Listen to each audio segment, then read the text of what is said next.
एक प्रश्न पूछने के लिए दोबारा मैं आया। पहले देखो आपकी तबीयत कुछ नादुरुस्त थी, तो गौ माता इतनी पूजनीय है, ठाकुर जी ने पूजा की, माता जी ने पूजा की उसकी, तो कोई भेड़ बकरी ऊंट गद्दा कुछ आवारा दिखता नहीं है। एक गौ माता जहां देखो वहां आवारा घूम रही है। इसका कारण क्या है? कलयुग में लोगों की स्वार्थ बुद्धि विशेष बढ़ गई है। अर्थ प्रधान बुद्धि हो गई, धर्म प्रधान बुद्धि नहीं हुई। धर्म का ह्रास होने के कारण जो हमारा धर्म का मूर्तिमान स्वरूप गौ है, उसका तिरस्कार हो रहा है। आप संत बड़े बड़े महापुरुषों ने बड़ी बड़ी गौशालाएं खोल करके आदर पूर्वक गौओं की सेवा कर रहे हैं। आज वासना, धन की वासना, भोगों की बढ़ गई, धर्म की हट गई, इसलिए अब घरों में भैंस रखते हैं क्योंकि महंगा दूध जाता है। और गाय कम दूध देती है, पर वो धर्म की स्थापना करती है, वो घर का मंगल करती है, घर के विघ्नों का नाश करती है, ये उनको पता नहीं है। क्योंकि धर्म का ह्रास होता चला जा रहा है। कलयुग स्वार्थ बुद्धि बढ़ा रहा है। कलयुग में धन की बुद्धि बढ़ रही, धर्म की बुद्धि नहीं।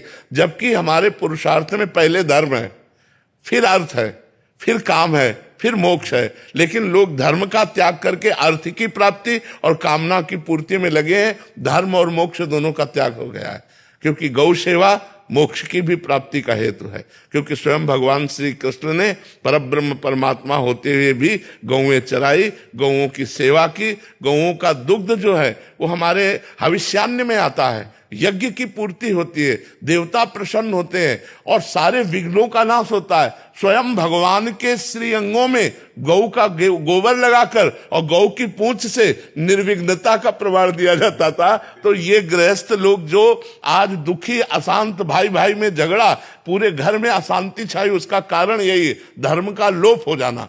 अगर एक गाय, एक बछड़ा, आंगन में बछड़ा कूद रहा है और गाय के गोबर से लिपा हुआ आंगन है और गौ के दूध से भगवान का भोग लग रहा है, तो सारे विघ्न नष्ट हो रहे हैं। लोग जान नहीं पा रहे हैं, लोगों की स्वार्थ बुद्धि हो रही महाराज, इसलिए हमारी गौओं की दुर्दशा हो रही है।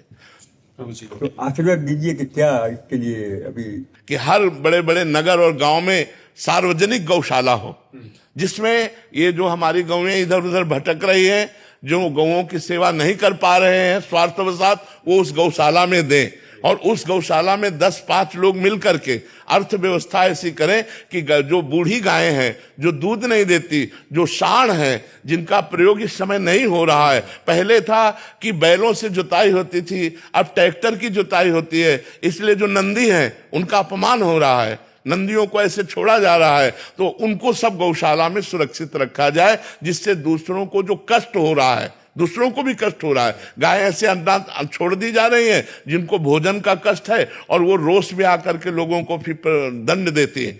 अगर छोटी छोटी गौशालाएं हर नगर में हो तो हमारी गौएं सुरक्षित हो जाए, हमारी गौओं की सेवा हो जाए, तो हमारा राष्ट्र सुरक्षित हो जाए, राष्ट्र में विघ्न आना बंद हो जाए यदि गौएं सुरक्षित हो जाए। जहां गौएं कटती हैं, जहां गौओं का निरादर होता है, वो राष्ट्र दुख से युक्त होता है। कभी अतिवृष्टि, कभी अनावृष्टि, नाना प्रकार की प्राकृतिक आपदाएं उस राष्ट्र को दुख देती रहती हैं। ऐसा चाहे जहां भी हो, तो जहां गौ हत्या होगी, जहां गौओं का अनादर होगा, वहां दैवीय आपदा जरूर, उस प्रकृति वहां की कष्ट देगी उसको। गौ धर्म स्वरूपा है।